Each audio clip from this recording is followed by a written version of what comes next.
Isn't that a verse? All through Christmas time, I'm going to let it shine. Yeah, I think so. If it's not, we should make it one, right? You know, there was a time a few years back that I went backpacking. You wouldn't think it to look at me now. But I was backpacking. I was about a 100-mile trail that I was doing down through the Sam Houston National Forest. And, you know, I came to one of those forks in the road where I had to choose whether I went, you know, on this trail or that trail. And I consulted my little map that I was carrying, and I was absolutely convinced that it was the left-hand fork, that would be the right one that would get me where I was going. And so I took it, and I started hiking down there, and I had gone, I don't know, maybe 5 miles down that trail when I came across this hunter who was out hunting. And he said, well, what are you doing here? And I said, well, you know, I'm hiking on this trail. And he said, no, you're not. Yeah, I am. Look, it's right here on my map. And no, you're not. And it took some doing, but he convinced me that I had taken the wrong path. And sure enough, I had taken the wrong path. And, well, I had the option. I could bushwhack across where there was no trail, and maybe if I was really lucky, I would hit the trail, and that would be short. But I said, no, I better not do that. So I had to walk all the way back 5 miles before I could even get on the right trail. Sometimes I think I'm right, and I'm not. That probably has never happened to anyone else in here, that you've ever thought you knew something, and it turned out that you were absolutely wrong. But it did happen to me. So there's something that I've learned over time, and that is that I see the world through a unique set of lenses that are just mine alone. They've been ground down and polished by a lifetime of experience. And that means a couple of things.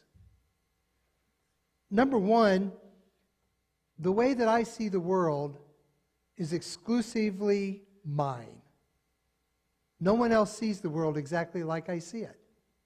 No one else shares my particular worldview because no one else has actually lived my life. Right? My worldview is unique. That's one. Number two, vision changes over time. Like I've worn glasses, not these glasses, but I've worn glasses since I was in the 6th grade. I probably needed them long before that, but I started wearing them in the 6th grade. And every year or so, you know, I have to go to the eye doctor again and get my eyes checked and get a new prescription because my vision has changed over time. And the same is true with my worldview. Occasionally, corrections need to be made in order to maintain clarity, to be seeing clearly. And there are things that I once held to be absolute that no longer carry the weight of certainty. There are even a few very cherished beliefs that I have discarded as being absolute rubbish. Things that I believed when I was younger, I now understand that was rubbish. It's not true. You know, and then on the other hand, there were ideas that I once scoffed at that I now hold sacrosanct, that they are inviolate, that they are absolute. All of which is to say, again, that I have on occasion, rare occasion, mind you, I have on occasion been wrong about a thing or two.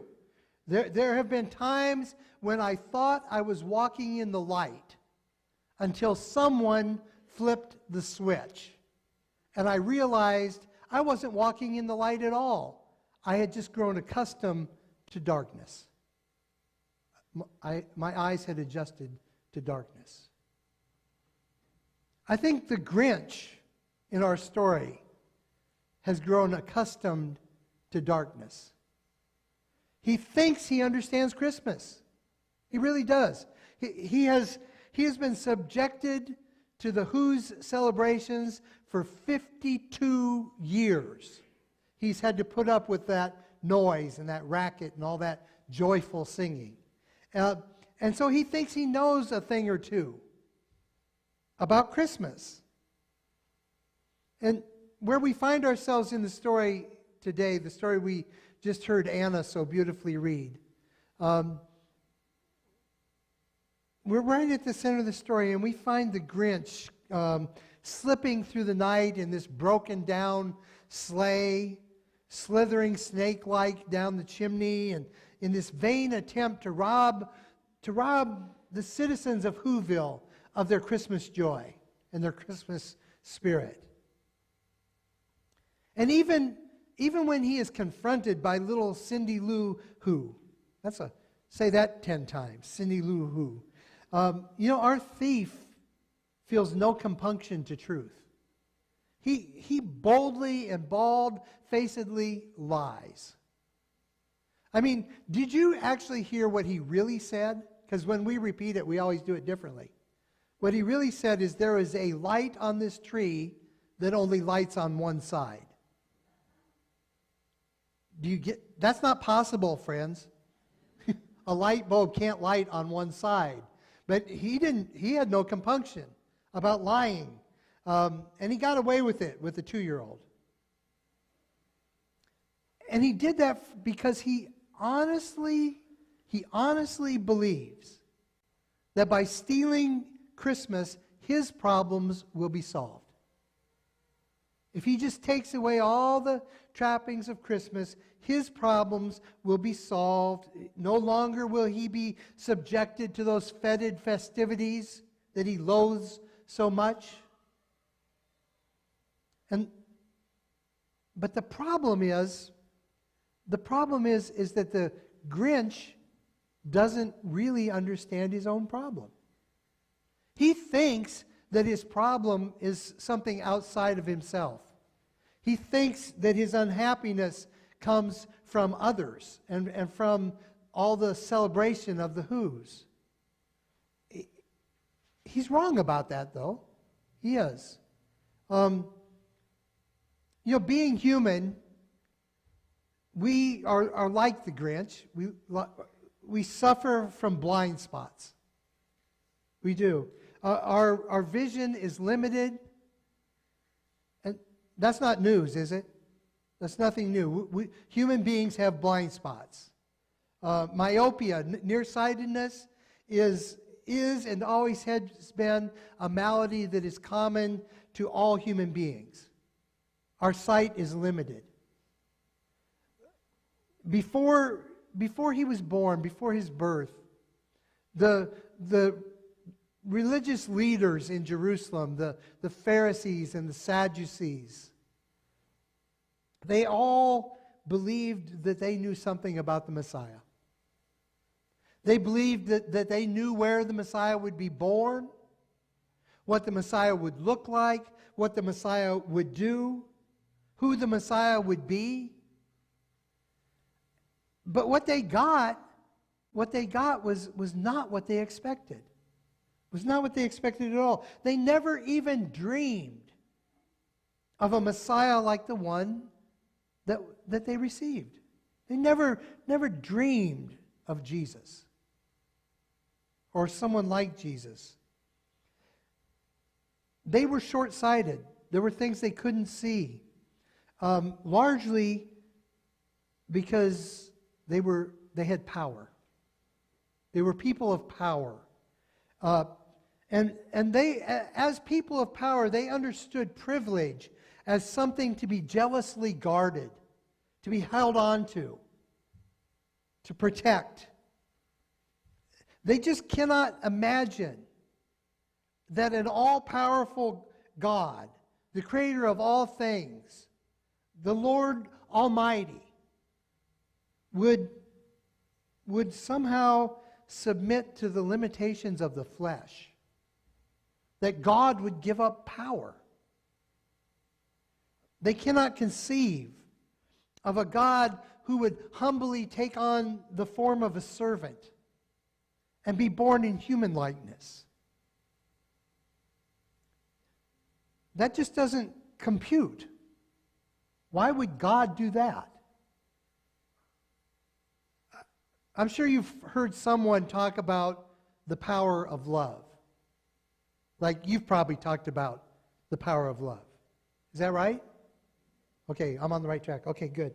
But the truth is, love is the antithesis of power.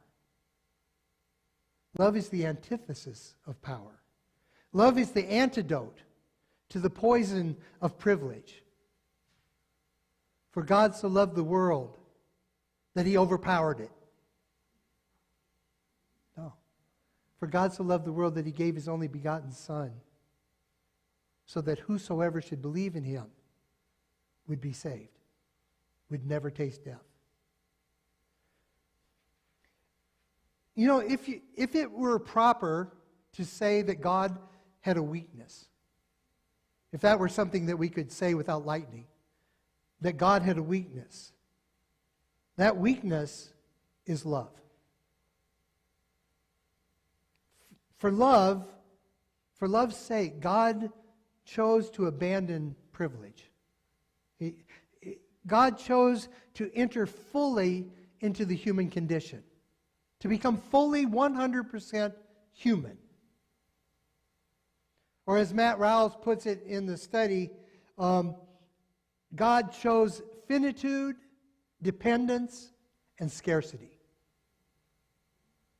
God chose all that over absolute power.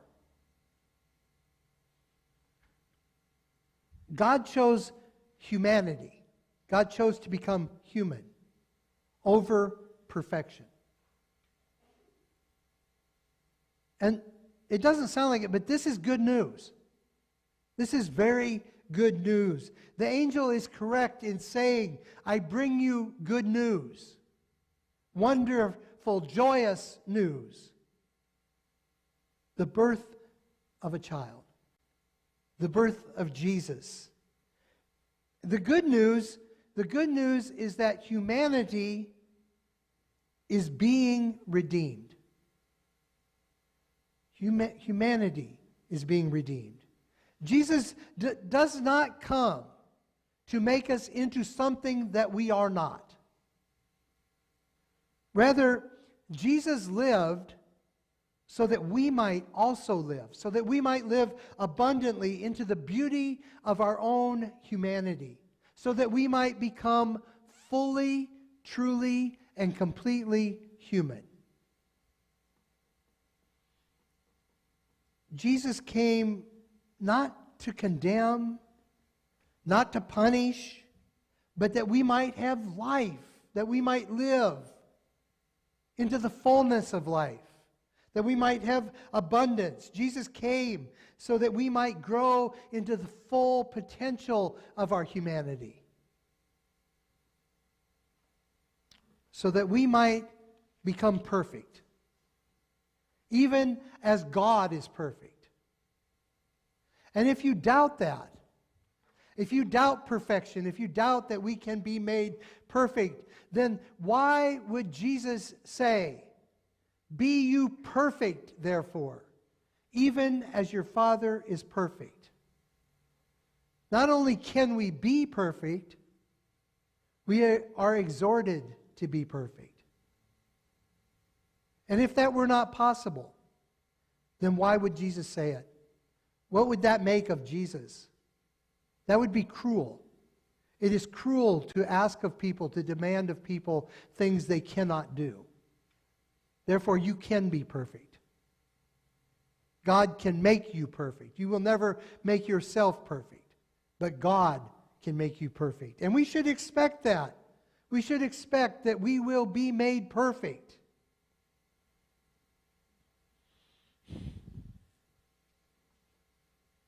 That we might become fully human.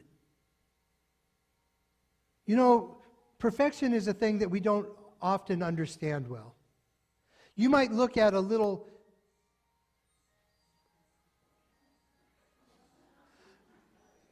I like having a little background music, that's fine.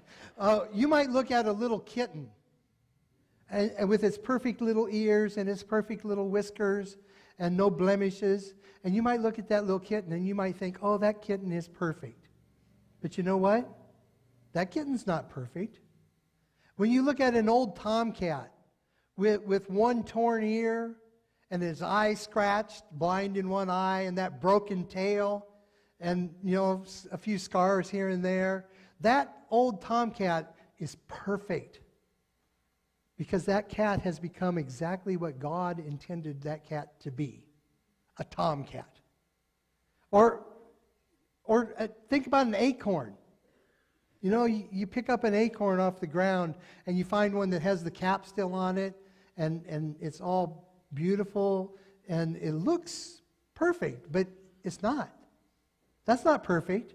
What is perfect is that old oak tree that's been hit by lightning and has split down the middle and has a few branches that are dying and are falling off. That is perfection, because that is exactly what God intends a tree to be. You and I grow into perfection by becoming exactly what we are intended to be, humans. Human beings.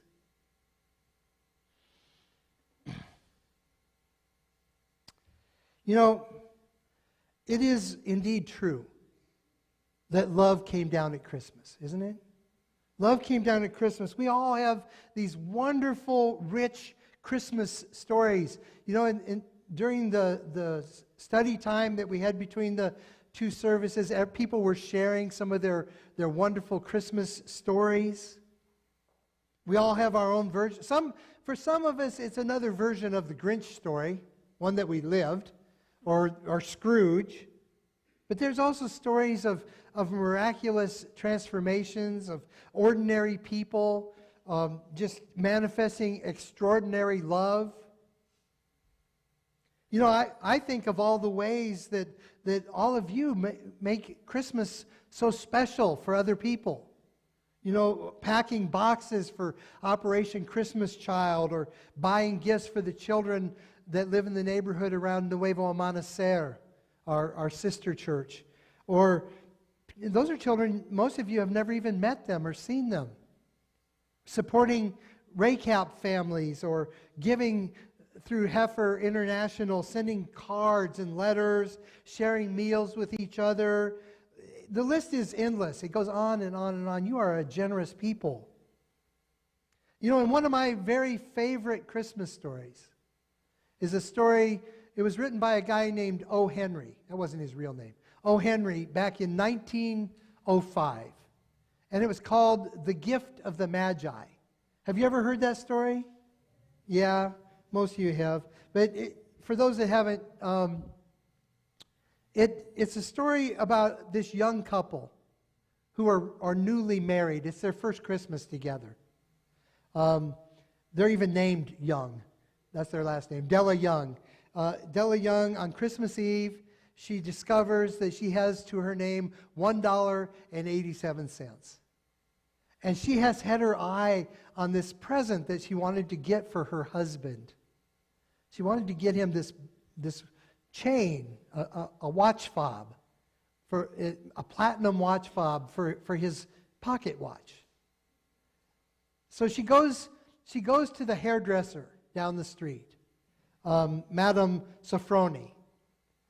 And Madame Sofroni cuts off her beautiful hair, cuts off all of Della's hair, and gives her in exchange $20 for her hair. And of course, Della takes that $20 and she goes and she buys the platinum watch fob. And she's so happy about it. And that night, when her husband Jim comes home, she has to first admit to him that she has sold her hair. She cut off her hair. And she gives him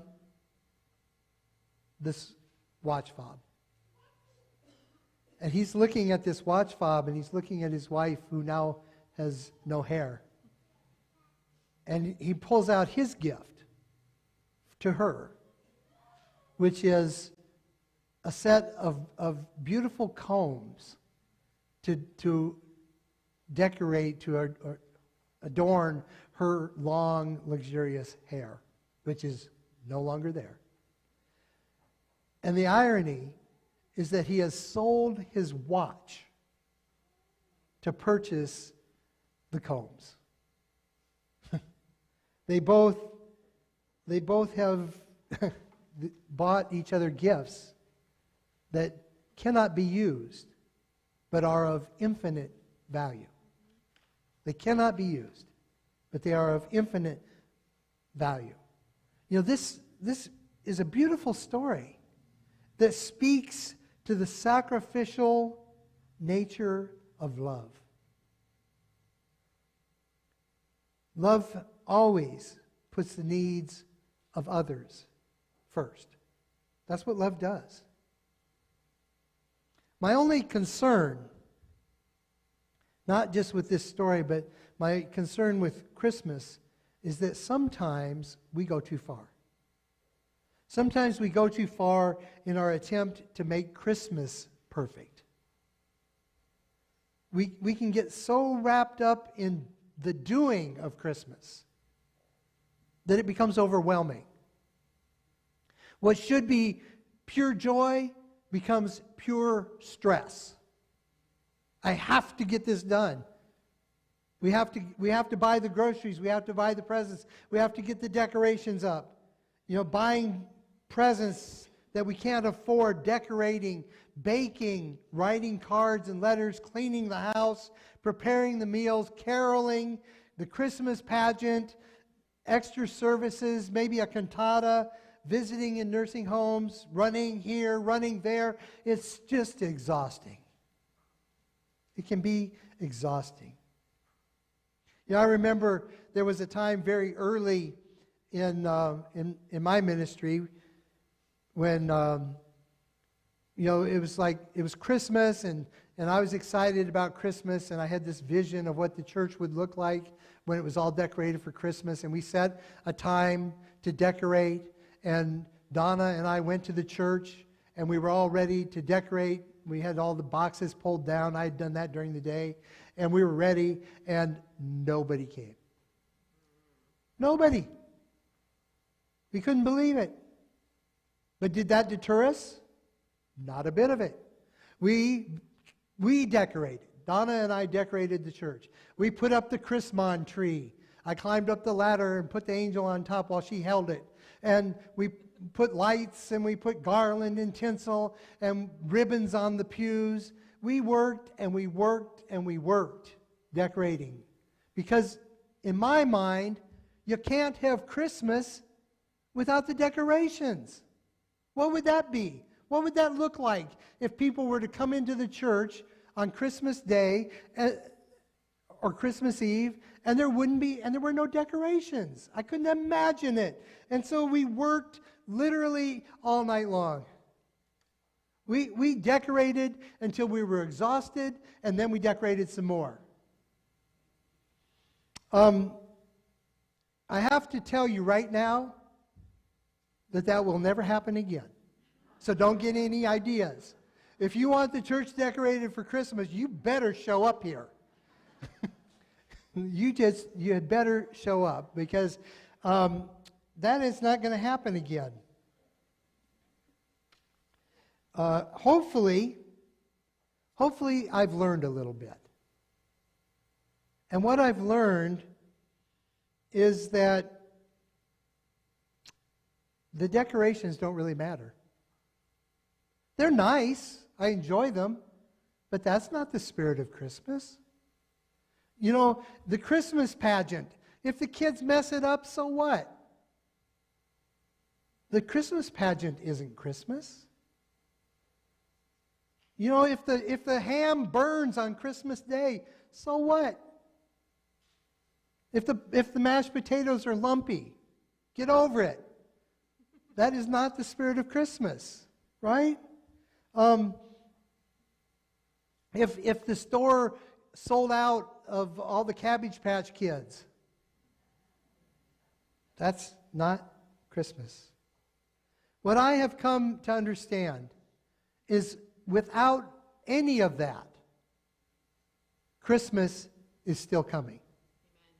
Christmas is still coming, and we can't mess that up. No matter how hard we try, we cannot mess that up. Christmas is still coming. The Christ child will still be born, regardless of anything that we do. So, relax. Relax. Take it easy. Let Christmas happen. Here's the good news. The good news is Christ is born in Bethlehem. Hallelujah. Amen. Christ is born in Bethlehem, and all that we need, all that is needed for a perfect Christmas is a heart that is ready to grow 3 sizes. May God make it so.